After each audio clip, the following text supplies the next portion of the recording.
Magto 2 years na tong chair na to sa akin, pero grabe ang tibay niya. Yes, napakatibay. And maganda to. This is like an office or gaming chair. Ayan, ipapakita ko sa inyo. Ayan, breathable yung ano niya, may mesh siya dito. Grabe, magto 2 years na to sa akin. Bumili ako ng white and then ito black. Yung white binigay ko yun sa sister ko. Then ito naman black.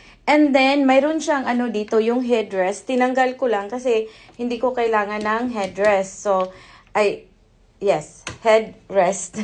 Ayan. So, anyway, gusto ko lang, gusto kong i-justify sa inyo ang kanyang quality. Look at that. Very high quality. Ayan, ganito siya kaganda. And then, sobrang comfortable niya. Sobrang comfortable niya. Tapos, ayan, pwede nyo yang i-ano. So, naliligpit siya. Ayan, kung gusto niya ng more space, gaya dito sa akin. Ayan, ginagamit ko siya dito sa vanity ko.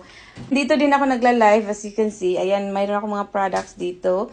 So, anyway, ayan, ito yung parang sanctuary ko dito. Pero anyway, yes, ito highlight ko talaga sa inyo itong chair na to kasi sobrang ganda, sobrang durable niya.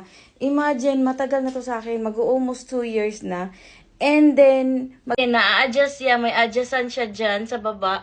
Pero yes, sobrang ganda ng chair na to. And may kasamang ano dito, headrest. Makikita nyo naman sa picture yan. Tinanggal ko lang kasi hindi ko kailangan. But anyway, i-grab nyo na. Mayroon silang different color. Mayroon silang black and white. Mayroong white and then black and white. Mayroon silang ganun. So, ayan. Parang bago pa rin tingnan. Tingnan nyo naman. O, diba? Grab nyo na. Ilagay ko na lang yung link kung saan ito mabibili. Kasi sobrang tibay ng chair na to.